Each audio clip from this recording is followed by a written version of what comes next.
Hello friends, तो इस video के अंदर हम करने जा रहे हैं पूरी फ्लैमिंगो। तो जल्दी से इस वीडियो को 2x पर देख लीजिए, क्योंकि मैं भी बहुत जल्दी कराऊंगा और आप भी इसे जल्दी जल्दी रिवाइज कर लीजिए, क्योंकि टाइम है बहुत कम और कोर्स है बहुत ज़्यादा। तो इसे कंप्लीट करने का एक लौता तरीका यह है कि आप इस वीडियो को देखिए और इसे एंड तक वीडियो को देखते रहना जब तक ये पूरी वीडियो खत्म ना हो जाए। मैं भी बहुत कोशिश करूंगा कि जल्द से जल्द आपका सिलेबस कवर हो और आप भी इसे 2x पर ज़रूर देखिएगा ताकि आपका टाइम सेफ हो। तो चलिए शुरुआत करते थे बिना किसी देरी के। From the first lesson that's name is very irony, the last lesson by Alphonse. And अब जरा बात करते हैं इसके बारे में, ये क्या स्टोरी है। देखिए ये स्टोरी है, ये एक ऐसी फ्रेंच एंड पर्शियन के अंदर लड़ाई हो गई है, एक वॉर चल रही है और इस वॉर के अंदर बच्चे क्या हो रहा है, इस वॉर के अंदर जो है वो फ्रेंच जो है वो हार रहा है और 2 साल से बहुत सारी खबरें आ रही हैं, मतलब कि फ्रांस जो है हारे जा रहा है, पर्शियन उस पर धीरे धीरे रूल कर रहा है। तो ये सारी की सारी कहानी यहाँ से स्टार्ट होती है। बट ये जो है यहाँ पे जो फ्रांस है, यहाँ पे जो एक कैरेक्टर है फ्रांस, जो छोटा सा बच्चा है, टीनेज में है और स्कूल में पढ़ता है और फ्रेंच पढ़ता है, वो थोड़ा सा केयरलेस दिखाया गया है। पढ़ाई में भी उसका मन नहीं लगता है, स्कूल जाने का उसको मन नहीं करता है। वो अपने जो एम हैमल, जो उनके टीचर का नाम है, जो फ्रेंच पढ़ाते हैं, उनसे भी वो बहुत डरता है क्योंकि वो उन्हें कहीं पनिशमेंट ना दे दें। और इसी वजह से वो आज का जो चैप्टर है, पार्टिसिपल जो बच्चों को पढ़ाना था, वो उसने अपना नहीं किया है। तो उसको डर है कि मैं आज स्कूल जाऊं या नहीं, या बंक मार लूं या कहीं बाहर घूम लूं, इस तरह की उसकी फीलिंग्स आने लगती हैं। तो बच्चों ये जो स्टोरी है वो बेसिकली लैंग्वेज के ऊपर है कि जिस तरह से लैंग्वेज हमारी ख़त्म हो जाती है, इस तरह से हमारी आइडेंटिटी भी लैंग्वेज के साथ साथ ख़त्म हो जाती है। यानी हमारी आइडेंटिटी हमारा कल्चर और हमारी लैंग्वेज ही होती है। अगर ये हमारे हाथ से छूट जाती है तो फिर हमारे हाथ से सारी चीज़ें चली जाती हैं और फिर हमें बाद में रिग्रेट करना होता है। तो ये बच्चा फ्रेंड्स जिसका नाम है, ये स्कूल जाता है और स्कूल जाते में बहुत सारे थॉट्स इसके दिमाग में आते हैं कि स्कूल जाऊं या नहीं, बंक मारूं एंड ऑल दैट। ये सारी की सारी कहानी होती है। जब वो स्कूल जाता है तो एक वहाँ पर देखता है, एक नोटिस बोर्ड देखता है जहाँ पर वॉर से रिलेटेड जो है नोटिस बोर्ड लगाया जाता है। और उस नोटिस बोर्ड में जो है कहानियां होती हैं थी कि भाई ये वॉर हो रही थी, यहाँ ये हार गया, मतलब ये बुलेटिन बोर्ड पर वहाँ पर। लेकिन इस बार वहाँ पर बहुत क्राउड था, तो वहाँ पे देखा कि अब से ये बात कह दी गई है कि अब से फ्रेंच नहीं पढ़ाई जाएगी, यानी फ्रांस के अंदर फ्रेंच नहीं पढ़ाई जाएगी बल्कि जर्मन पढ़ाई जाएगी। तो ये पढ़कर उसे बहुत धक्का लगता है। ठीक है, वो अपने स्कूल जाता है, स्कूल की में जब जाके देखता है तो अलग ही माहौल उसे नज़र आता है।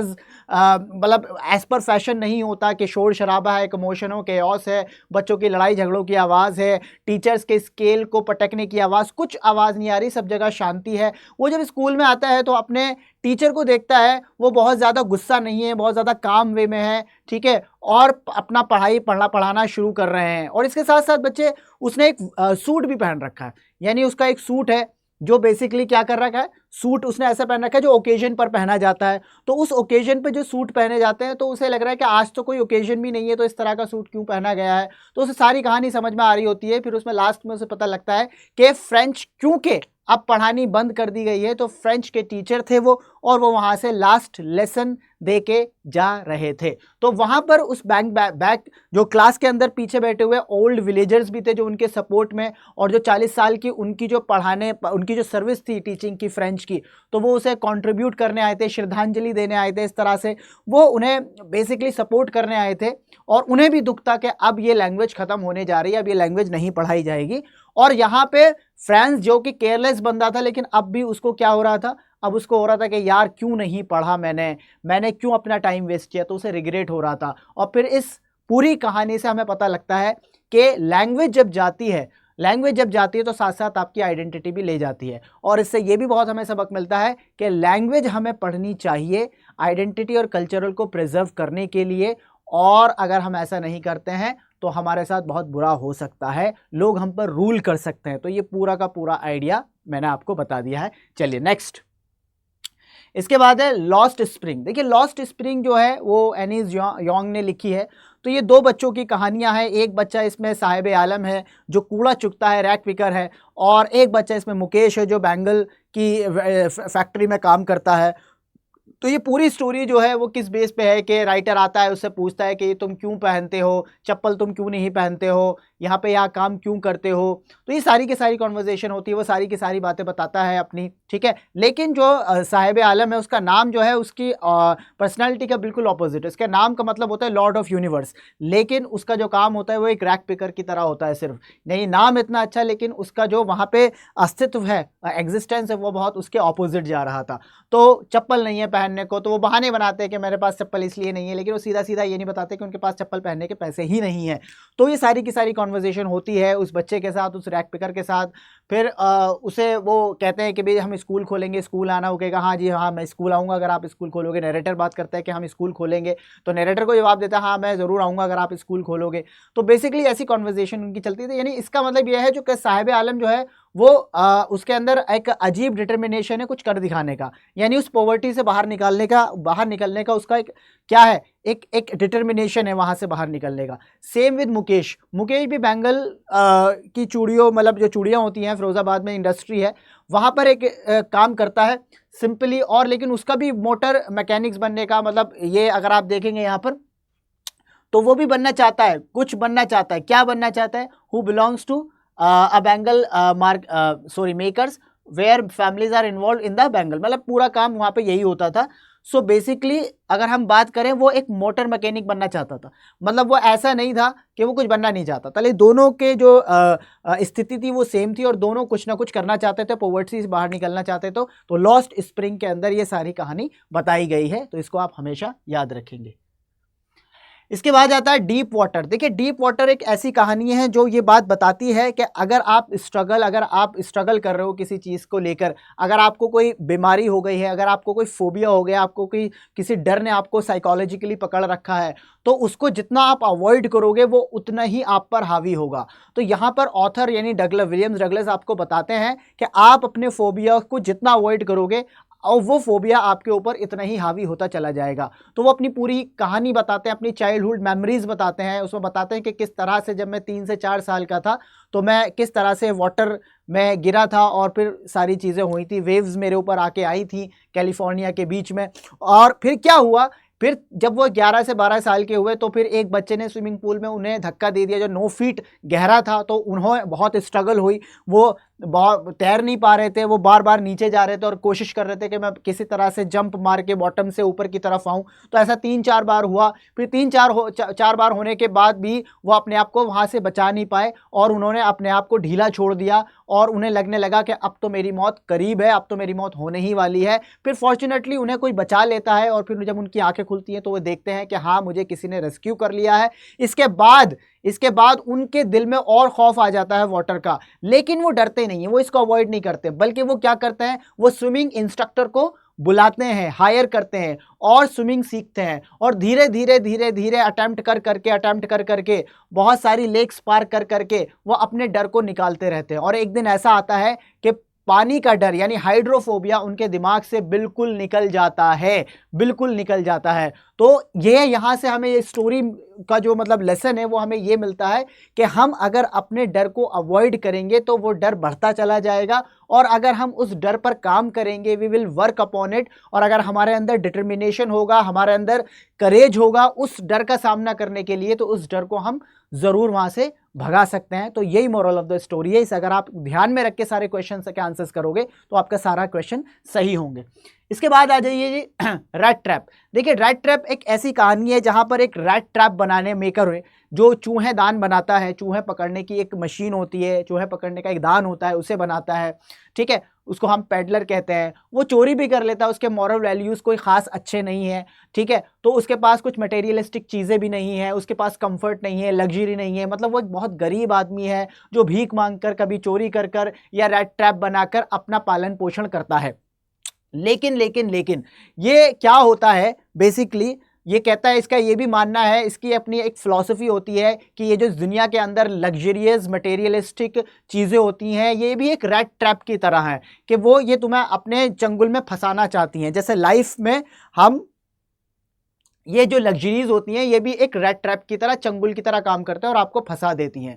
तो फिर एक बात होती है कि वो अपने क्रॉफ्टर के पास जाता है जो मनी उधार देता है, तो उसके पास कुछ 30 करोना आते हैं, वो उनको चुरा लेता है और उन्हें चुराने के बाद पकड़े जाने के डर से वो जंगल में चला जाता है, जंगल में वो खो जाता है। फिर उसे रियलाइज़ होता है देखो मैं खुद से रेड ट्रैप में फंस गया। यानी जिस आइडिया को वो फॉलो करता था या मानता था या उसने बना रखा था, उस आइडिया को उसने खुद भी वो अपने आप को कहता है कि देखो मैं भी इसके अंदर फंस गया, मैं भी रेड ट्रैप में फंस गया। ये जो मैंने पैसे चुराए थे, इस पैसे चुराने के डर में मैं एक जंगल में चला गया और वहाँ पे मैं लॉस्ट हो गया। फिर आगे चलकर कहानी आगे बढ़ती है और फिर ये रेड ट्रैप यानी पैडलर जो होता है ये बेसिकली कहीं चला जाता है और वहाँ पर इसे एक आयरन मास्टर मिलता है। और आयरन मास्टर को लगता है कि ये जो आपका पैडलर है ये कोई खोया हुआ दोस्त है, जो रेजिमेंटल फ्रेंड है, आर्मी के अंदर काम करता था, अब इसकी बहुत बुरी हालत हो गई है, तो उसे ऐसा अज्यूम करता है कि ये इसका दोस्त है। लेकिन आपका जो पैडलर है वो जानता है कि मैं इसका दोस्त नहीं हूँ, लेकिन वो उसे बहुत अच्छे से ट्रीट करता है, बहुत अच्छे से बात करता है, तो पैडलर को बहुत अच्छा लगता है और वो फिर उसे अपने घर पर भी बुलाता है कि क्रिसमस पर आओ। तो पैडलर को वो इन्वाइट करता है कि आइए हमारे क्रिसमस में हमारे साथ मनाइए, क्योंकि वो बहुत उसे एडमायर करता है, काइंड करता है, क्योंकि वो उसका दोस्त होता है। ठीक है, सो बेसिकली उसे लगता है कि वो उसका रेजिमेंटल फ्रेंड है, बट एक्चुअली वो नहीं होता है। लेकिन ये बात पैडलर अच्छे से जानता है, तो वो जब वो घर के लिए इनवाइट करता है तो वो घर के लिए बिल्कुल भी मना कर देता है कि मैं घर नहीं जाऊंगा, क्योंकि उसे पता है अगर वो घर गया तो उसकी पोल खुल जाएगी कि वो उसका कोई दोस्त नहीं है। ठीक है, घर में उसकी एक डॉटर है, मतलब यानी जो आयरन मास्टर की एक डॉटर है जो बहुत ही काइंड हार्टेड है और सेंट्रल आइडिया इसी पर टिका हुआ है, बहुत काइंड हार्टेड है और वो लोगों को बहुत कन्विंस करना भी अच्छे से जानती है। तो उसका बाप क्या करता है, उससे अपनी डॉटर से कहता है कि तुम इसे बुलाओ, तुम अगर इसको कन्विंस करोगी तो ये ज़रूर आएगा। तो एडलेट जाती है, उसे कन्विंस करती है और उसके बाद वो कन्विंस हो भी जाता है और घर आने के लिए तैयार हो जाता है। एडलेट अपने फादर से कहती है कि यार मुझे ऐसा लगता है फादर कि ये कोई आपका रेजिमेंटल फ्रेंड नहीं है, ये तो बहुत ही अनपढ़ सा मुझे लग रहा है दिखने में। तो उसके फादर उसे समझाते हैं नहीं नहीं ऐसा नहीं है, इसे थोड़ा सा इसकी माली हालत बहुत ख़राब है, इसे ज़रा थोड़ा सा आगे बढ़ने दो, आगे जाने दो, थोड़ा सा इसे नहाने दो, धोने दो, थोड़ा सा तैयार होने दो, फिर देखना। तो जब वो नहा धो के तैयार हो जाता है तो फिर उसके बाद जो है वो आयरन मास्टर को शक होने लगता है कि नहीं यार ये मेरा रेजिमेंटल फ्रेंड नहीं है। तो जैसे ही उसे पता लगता है कि ये मेरा रेजिमेंटल फ्रेंड नहीं है, ये कोई ऐरा गहरा नत्थु गहरा कोई भिखारी है, तो उसे फिर वो कहता है कि वो उसे नफरत करने लगता है, उससे नफरत करने लगता है। लेकिन एडलर ऐसा नहीं करती है। एडलर का जो बिहेवियर है यहाँ पर बिल्कुल अलग होता है। एडलर का बिहेवियर उसके स्टेटस पर डिपेंड नहीं करता है, बल्कि ह्यूमैनिटी काइंडनेस पर डिपेंड करता है। तो यानी उसे सच्चाई पता लगने के बाद भी क्या होता है, एडलर जो है वो उसे वैसे ही ट्रीट करती है जैसे वो उससे पहले कर रही थी। तो इस बिहेवियर से इन्फ्लुएंस होके वो उस रेड ट्रैप से, जो रेड ट्रैप में फंस गया था, उसे वो हर जगह से फंसा जा रहा था, क्योंकि वो पुलिस को बुला रहे थे कि ये कोई रेजिमेंटल मेरा फ्रेंड नहीं है, ये कोई बहरूपिया है, इसे पुलिस को दे देना चाहिए।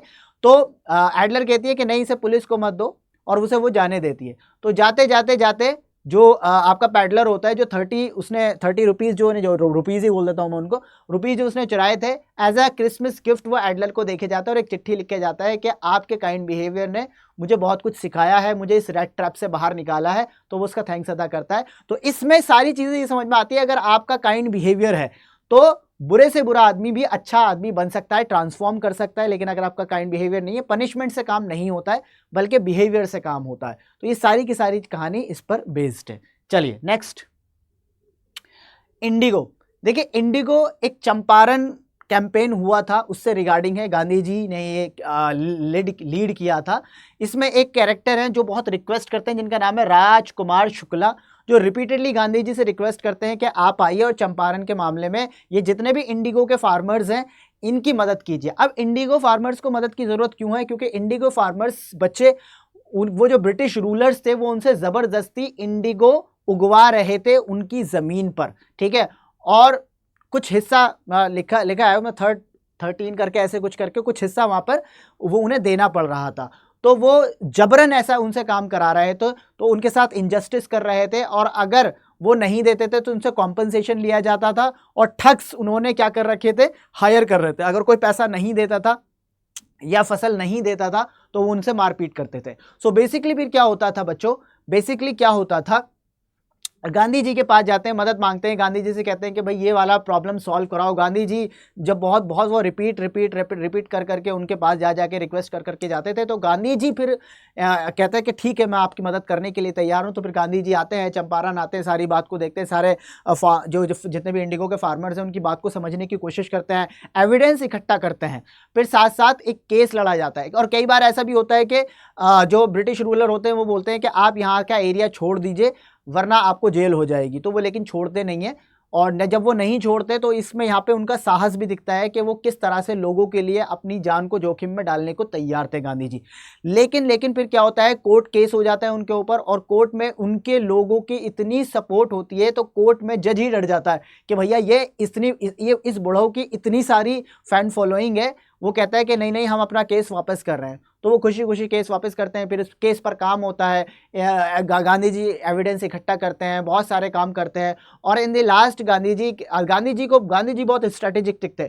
गांधी जी वो केस लड़ रहे थे, और केस लड़ते लड़ते वो कहते हैं ब्रिटिश रूलर को लग रहा था कि जो कॉम्पनसेशन वापस इन्हें देना है यानी फार्मर्स को, वो समझते थे कि 100% देने के लिए कहेंगे, लेकिन गांधी जी कहते हैं नहीं हमें बस 50% कॉम्पनसेशन वापस कर दो। लेकिन ब्रिटिश रूलर्स यहां पर भी गुगली फेंकते हैं, वो कहते हैं नहीं नहीं हम 50% नहीं देंगे, हम 25% देंगे। लेकिन होता क्या है, गांधी जी तो गांधी जी हैं, तो उन्हें पता था कि अगर मैंने यहां पे बहस करी तो केस और लंबा चला जाएगा। तो कहते हैं ठीक है अगर आप 25% पर राजी हो तो ठीक है, हम भी 25% पर राजी हैं। तो वो राजी हो जाते हैं और सारा का सारा केस खत्म हो जाता है, और इस तरह से गांधी जी 25% कॉम्पनसेशन फार्मर्स को मिल जाता है। इससे फार्मर्स को भी बहुत ज़्यादा एक सेल्फ कॉन्फिडेंस आता है कि हाँ हम भी अपने लिए लड़ सकते हैं, अगर कहीं गलत हो रहा है तो उसमें आवाज़ उठा सकते हैं, विदाउट वायलेंस उठा सकते हैं, विदाउट किसी के ऊपर ऑपरेशन किए, विदाउट किसी के साथ लड़ाई झगड़ा किए, और कानूनी तरीके से हम अपना हक किसी दूसरे इंसान से ले सकते हैं जो हमारा हक ले रहा है। इससे ये सारी कहानी हमें मिलती है। आइए पोएट्स एंड पैनकेक्स। देखिए पोएट्स एंड पैनकेक्स का मतलब यहाँ पर जरा समझ लीजिए, ये इसके टाइटल से ही इसकी स्टोरी समझ में आ जाती है। मोस्ट ऑफ द स्टूडेंट्स कहते हैं सर ये स्टोरी हमें समझ में नहीं आती है, तो मैं आपको बता दूं ये स्टोरी है क्या बेसिकली। देखिए ये जो स्टोरी है ना, पोएट्स यानी लिटरेचर, और पैनकेक्स यहाँ पे खाने का केक नहीं है। पैनकेक यहाँ पर एक ब्रांड है जो कि मेकअप ब्रांड है। सो मेकअप ब्रांड जो है वो फिल्म इंडस्ट्री को डिनोट करती है, और पोएट्स जो हैं वो लिटरेचर को डिनोट करते हैं, लिटरेसी को डिनोट करते हैं। तो यहाँ पर बताया गया है कि इन दोनों के एरिया कितने अलग अलग हैं, इन दोनों के सफ़र कितने अलग अलग हैं, इन दोनों के रीजन कितने अलग अलग हैं, इन दोनों के जॉनरे कितने अलग अलग हैं। जो भी लैंग्वेज कहना चाहो वो इनके साथ आप कह सकते हो, क्योंकि बहुत बार ऐसा होता है कि फिल्म इंडस्ट्री के अंदर जो है बहुत सारी चीज़ें, चलो मैं आप इनके नाम, क्योंकि बहुत सारे कैरेक्टर हैं इसके अंदर। जेमिनी आपका स्टूडियोज़ है, ठीक है, यहाँ पे इसके जो मालिक हैं वो SS वासन है, और यहाँ पे जो राइटर हैं जिनका नाम है अशोक मित्रन। सो अशोक मित्र इनका नाम है। तो अशोक मित्र जो है वो सिंपली एक एम्प्लॉई हैं जेमिनी स्टूडियोज़ के अंदर, जो आर्टिकल की क्लिपिंग्स काटते हैं, बस उनका इतना काम है। तो वो ये सारी चीज़ें लिख रहे हैं, क्योंकि वो आर्टिकल्स काटते हैं, लिखते हैं, पढ़ते हैं, तो बुक्स राइटर भी बन गए इसी उसमें। तो पैनकेक्स जो है वो एक ब्रांड है मेकअप का, तो ये लोगों पे लगाया जाता था वहाँ पे, तो ये सारी चीज़ें करी जाती थी। और इसमें एक और कैरेक्टर है, ठीक है, जिसका नाम है आपका सुब्बू जो है वो बॉस से बहुत ज़्यादा क्लोज है, बहुत ज़्यादा उसे लोग कहते भी हैं कि हाँ ये बॉस के बहुत ज़्यादा करीब है, ठीक है, और मिस्टीरियस पर्सन है अपने आप में, और बहुत लॉयल है अपने बॉस के लिए। इसके साथ साथ एक वहाँ पे फिल्म इंडस्ट्री के अंदर एक बंदा आता है। तो यहाँ पे पॉलिटिक्स भी बहुत हो रही थी फिल्म इंडस्ट्री के अंदर, तो ये भी बताया गया है कि फिल्म इंडस्ट्री के पर्दे के पीछे कितनी पॉलिटिक्स होती है और पर्दे के सामने सारी चीज़ें अलग होती हैं, ठीक है। इसी तरह से वहाँ पे एक पोएट आते हैं जो कम्युनिज्म के खिलाफ लड़ते हैं, प्रेजेंटेशन देते हैं। तो जो भाषण दे के आते हो तो भाषण किसी भी फिल्म इंडस्ट्री के पल्ले नहीं पड़ता है। इसकी वजह ये होती है, और इससे यही पता लगा है कि ज़रूरी नहीं है जो ग्लैमरस लाइफ है वो लिटरेचर लाइफ से बिल्कुल मिलकर चले, ये दोनों अलग अलग होते हैं, इन दोनों के फील्ड बिल्कुल अलग अलग हैं। तो ये यहाँ पर यही दर्शाया गया है कि लास्ट लाइन पढ़ोगे, the chapter humorously shows the difference between glamorous world of cinema and intellectual world of literature. इन दोनों में डिफरेंस बताया गया है कि कितने अलग हैं ये एक दूसरे से। इसके बाद है इंटरव्यू रिटन बाय क्रिस्टोफर सेल्विस्टर। देखिए इंटरव्यू के बारे में इसमें बताया गया है, इंटरव्यू के बारे में बताया गया, इंटरव्यू लेने और देने में लोगों के क्या पॉइंट ऑफ व्यूज़ है। तो सबके पॉइंट ऑफ व्यूज़ बताए गए हैं, तो आइए ज़रा देखते हैं किस किस के पॉइंट ऑफ व्यूज़ क्या कैसे कैसे बताए गए। तो यहाँ पे ये बताया गया कि वीएस नेपुल ने ये माना है कि इंटरव्यूज़ बहुत अनप्लेजेंट चीज़ है, इसे नहीं कराना चाहिए, इंट्रूसिव है। इंट्रूसिव का मतलब तुम्हारी पर्सनल लाइफ में झांकने लगता है, प्राइवेसी खराब करने लगता है। एच.जी. वेल्स ने कहा है कि इंटरव्यू जो है बहुत पेनफुल होते हैं, बहुत दुख देते हैं, मतलब वो आपसे ऐसे सवाल पूछते हैं जो आपको अनकंफर्टेबल कर दें। तो एच.जी. वेल्स कहते हैं ये नहीं होना चाहिए। इसके बाद रुडयार्ड किपलिंग भी कहते हैं कि इंटरव्यू जो है इमोरल चीज़ है, क्योंकि ये लोगों की पर्सनल बातें सामने ला रहे होते हैं पब्लिक के, जो कि वो नहीं चाहता है कि वो सामने आए। सो ये बेसिकली क्रिटिसिज्म था, लेकिन कुछ जो है वो इसके उसमें भी है, इंटरेस्ट में भी है। Chapter concludes that despite criticism interviews have become essential part of modern journalism and media. इसके बाद भी, इतने क्रिटिसिज्म होने के बाद भी, आज ये मॉडर्न मीडिया एंड जर्नलिज्म का मेन पार्ट बन चुका है। ठीक है, तो ये इन्हें सिखाया गया है। अब इसके बाद इंटरव्यू का दूसरा पार्ट है जिसमें एक इंटरव्यू पूरा लिखा गया है, कोट किया गया है। तो उस इंटरव्यू में एम्बर्टो एको का इंटरव्यू लिया जा रहा है, और जो इंटरव्यू ले रहे हैं वो मुकुंद है। तो मुकुंद ने एम्बर्टो का इंटरव्यू लिया है और उनसे कुछ क्वेश्चंस पूछे हैं। उनसे क्वेश्चन पूछे हैं कि सर आप प्रोफेसर भी हो, आप रिसर्च भी करते हो, और आपने एक बुक भी लिखी है जिस बुक का नाम है क्या, हाँ, द नेम ऑफ द रोज। तो ये आपने बुक भी लिखी है, तो ये कैसे, मतलब कैसे मुमकिन हुआ कि आपने सारा टाइम निकाला और इस टाइम को कैसे आपने मैनेज किया। तो यहाँ पर एम्बर्टो बताते हैं, और यहाँ से बहुत अच्छी चीज़ें सीखने को मिलती हैं कि जो हमारे छोटे छोटे एम्प्टी टाइम्स होते हैं उनका इस्तेमाल क्या करो। बहुत बार ऐसा होता है कि जो छोटे छोटे एम्प्टी टाइम्स हैं ये यूं ही निकल जाते हैं और आप जो है उसको इग्नोर कर देते हैं, और वही टाइम होता है जिसमें आप अपना बहुत कुछ कर सकते हो, यानी अपना पर्सनल बहुत कुछ कर सकते हो। क्योंकि उनकी राइटिंग जो है वो पर्सनल एक एजेंडा था, और उसमें जो आपका जो प्रोफेसर वो रिसर्चर थे वो उनका एक एकेडमिक प्रोफाइल थी। बट इसके बाद भी उन्हें उनके जो छोटे छोटे टाइम से बचाकर उन्होंने बुक लिखी थी उससे ज़्यादा जाना जाता था, ना कि वो किसी ऑथर या रिसर्चर के नाम से जाने जाते थे। तो वो उन्होंने अपने इंटरव्यूअर को बताया कि जैसे तुम अब नीचे उतर के जाओगे ना, तो ये जो टाइम बचा है इसे भी मैं यूज़ करके एक बुक लिख दूंगा।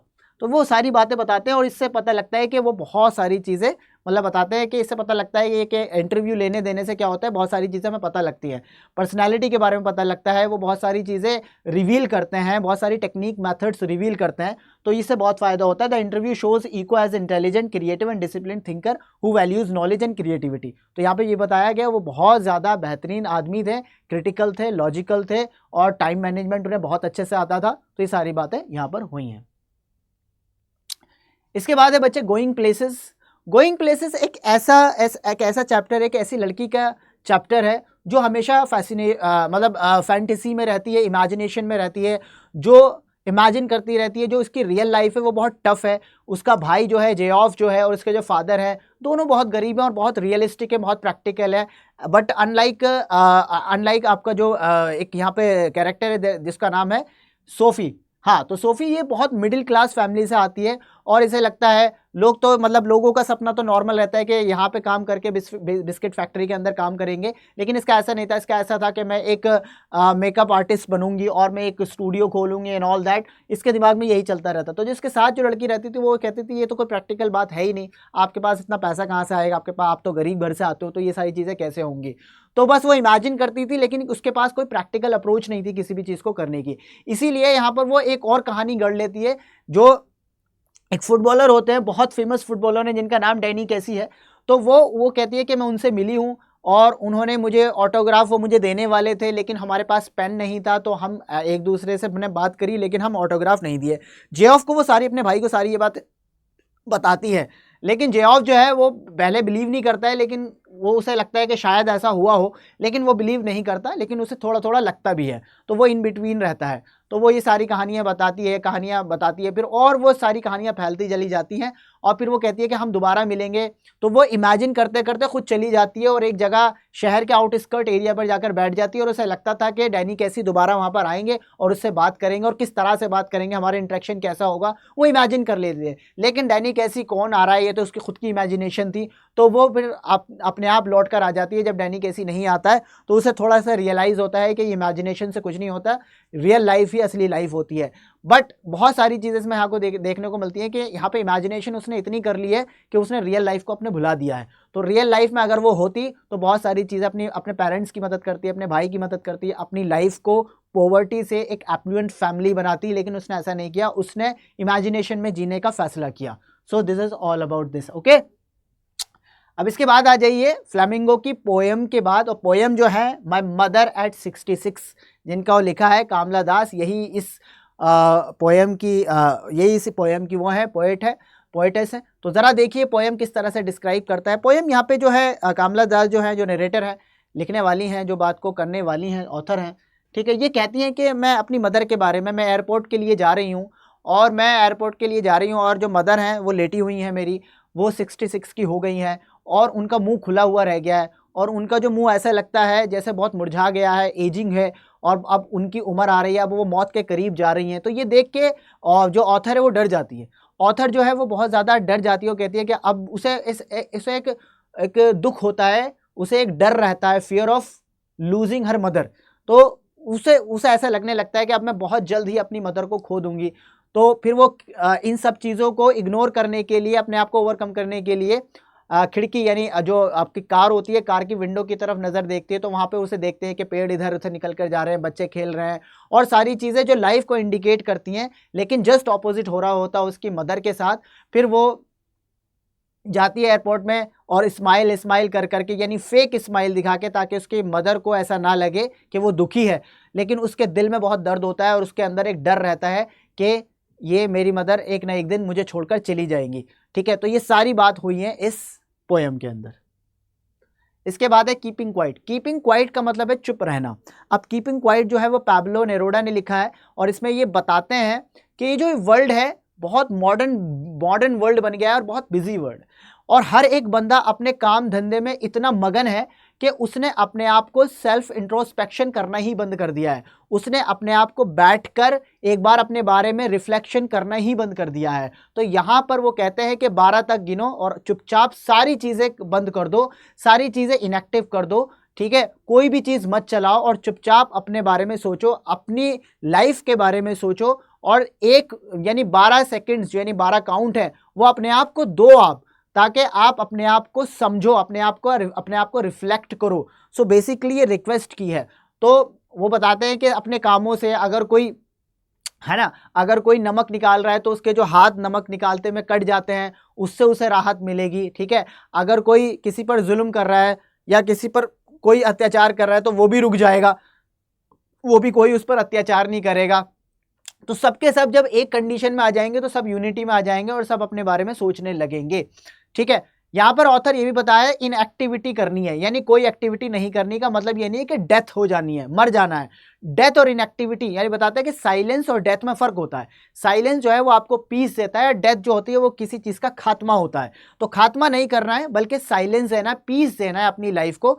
तो उन्होंने इस चीज को क्या किया है बच्चे, हाँ, यहाँ इन्होंने इस चीज को रिक्वेस्ट की है कि कीपिंग क्वाइट यानी अपने आप को शांत रखो कुछ देर के लिए, ताकि आप दोबारा से रिफ्रेश होकर दोबारा से काम करना शुरू कर दो। इसके बाद है अ थिंग ऑफ ब्यूटी। ये आपका जॉन कीट्स ने ये लिखी है। तो जॉन कीट्स इसके जो है ऑथर है। तो मैं आपको बता दूं अ थिंग ऑफ ब्यूटी यहाँ पे नेचर से रिलेट करा गया है, नेचर से रिलेट किया गया है। यहाँ पर इन्होंने बताया है कि अगर आपका मूड ख़राब है, अगर आप नेगेटिवली सोच रहे हो, तो किस तरह से नेचर जो है वो आपको पॉजिटिवली सोचने पर मजबूर कर देता है। और नेचर की जो पॉजिटिविटी होती है वो आपके मूड को फ्रेश कर देती है, आपको सैडनेस से आपको हैप्पीनेस पर ले आती है। यानी ये एक तरह से a thing of beauty a source of happiness होता है एक तरह से। और इसी तरह से बहुत सारी बातें की हैं इन्होंने, ठीक है, कि वो कहते हैं कि ये जो ब्यूटी ऑफ ऑब्जेक्ट है ये कभी फेड नहीं होती है, यानी जो नेचर ऑफ ब्यूटी है कभी फेड नहीं होता है। आप इसे जब देखोगे, यानी सन को देखोगे, मून को देखोगे, नदियों को देखोगे, पेड़ों को देखोगे, इन सबसे तुम्हें पॉजिटिव वाइब्स मिलेंगी। तो ये सारी बात इन्होंने यहाँ पे की है कि अ थिंग ऑफ ब्यूटी, ये जितनी भी नेचर की चीज़ें होती हैं अ थिंग ऑफ ब्यूटी होती हैं, जो इंसान को क्या देती हैं, पॉजिटिव वाइब्स देती हैं। तो ये जॉन कीट्स ने इन शॉर्ट ये बोला है। रोड साइड स्टैंड जो है रॉबर्ट फ्रॉस्ट ने एक पोएम लिखी है, जो यहाँ पर बहुत सारी बातें कह रहे हैं कि रोड पर जो साइड में जो वो होते हैं ना, आपके ठेला लगाने वाले, सब्जी बेचने वाले, फल बेचने वाले या कुछ और डोमेस्टिक चीज़ें बेचने वाले, ये बेचारे अपने रूरल विलेजेस से आते हैं और ये बेचने शुरू कर देते हैं, और यही इनकी बेसिक अर्निंग होती है, इसी से इनका घर बार चलता है। लेकिन जो सिटी वाले लोग हैं वो अपनी गाड़ियों में जाते हैं और इनको ज़्यादा तवज्जो इन पर नहीं देते हैं, इन पर कोई फोकस नहीं करते हैं। इवन कुछ तो ये कहते हैं कि ये जो है ना, ये सिटी की ब्यूटी को ख़राब करते हैं। तो यहाँ पर रॉबर्ट फ्रॉस्ट जो है बहुत ही दुखी होते हैं कि किस तरह से अगर कोई अमीर है तो वो गरीब को किस तरह से दबाना चाहता है और किस तरह से सोशल इनजस्टिस फैला जा रहा है, इनइक्वालिटी हो रही है। यानी रूरल लाइफ का जो बंदा है वो बहुत ही उसे इंसल्ट फील करनी होती है और जो रिच सिटी का बंदा है उसे बहुत ही इज्जत मिलती है। यानी पैसा एक जगह बहुत ज़्यादा जा रहा है और दूसरी जगह यानी इक्वल जो है वो डिस्ट्रीब्यूशन नहीं है वेल्थ का। तो इस पर इन्होंने ये बहुत बात की है, सोशल जस्टिस की बात यहाँ पर इन्होंने की है। और जो गवर्नमेंट के लोग होते हैं वो कहते हैं कि हम जो उन्हें पैसा मिलता है, ये कहते हैं कि हम इस पैसे को इन लोगों पे, इन गरीब लोगों पे लगाएंगे, बट वो लगाते नहीं है, वो एक जानवर की तरह उस पैसे को खा जाते हैं। सो बेसिकली यहाँ पर ये बात हुई है। आइए, ये लास्ट पोयम है आपकी फ्लैमिंगो की, जिसमें आंट जेनिफर्स के टाइगर्स हैं, ठीक है। रिच ने इसको लिखा है। तो रिच यहां पर कहते हैं कि भाई आंट जेनिफर एक डोमेस्टिक वुमेन है, एक हाउस वाइफ है, और इनका जो एक हस्बैंड है वो बहुत ज़्यादा कंट्रोलिंग है, डोमिनेट करता है और उनको फ्रीडम नहीं देता है। जेनिफर्स की जो मैरिज है, जो उनका मैरिज वेट, जैसे कहा ना अंकल्स वेट, यहाँ पे लिखा गया, अगर आपको पता हो तो आपको मैं थोड़ा सा यहाँ पर दिखा देता हूँ, a massive weight of uncle's wedding band. तो जो मैसिव वेट है अंकल्स के बैंड का, वो यानी वो डिनोट करता है शादी उन पर एक बोझ बन गई है। अब उनको उनकी आज़ादी उन्हें नहीं मिल पा रही है, यानी उनके हस्बैंड ने उनकी आज़ादी छीन रखी है, लेकिन वो अपनी आज़ादी को इमेजिनेटिव वे में एक्सप्रेस करती है थ्रू आर्ट। यानी वो एम्ब्रॉयडरी करती है और उस एम्ब्रॉयडरी में टाइगर्स बनाती हैं। वो टाइगर्स जो हैं वो बहुत ही फ्रीडम के साथ, बहुत करेज के साथ आगे बढ़ते हुए, चलते हुए उनको बताती हैं, और इससे वो एक्सप्रेस करवाना चाहती हैं कि ये मेरी फ्रीडम है जो मेरी ख़राब कर दी गई है, जो मेरे अंदर नहीं है, जो फ्रीडम मैंने इनको दी है। आज मैं तो मर जाऊंगी, लेकिन मेरे मरने के बाद ये जो एम्ब्रॉयडरीज के टाइगर्स हैं ये हमेशा ज़िंदा रहेंगे। तो वो अपनी जो है वो एस्केप करती हैं, आर्ट के थ्रू अपनी कमी को एस्केप करती है। तो यहाँ पे ये भी कहा गया है कि ऐसा नहीं करना चाहिए, क्योंकि अगर रियल लाइफ में आपको फ्रीडम नहीं मिल रही है तो इसका मतलब इसका ये इलाज नहीं है कि आप जो है आर्ट के अंदर फ्रीडम ढूंढें। आर्ट के अंदर फ्रीडम ढूंढने के साथ साथ आपको रियल लाइफ में भी फ्रीडम और अपने लिए आवाज़ उठानी चाहिए। तो ये आंट जेनिफर्स टाइगर्स के बारे में कहानी थी। होप आपको ये वीडियो बहुत पसंद आई हो, और हमने बहुत जल्दी से इसको करने की कोशिश करी ताकि आपका टाइम वेस्ट ना हो। चलिए, thank you so much for being here.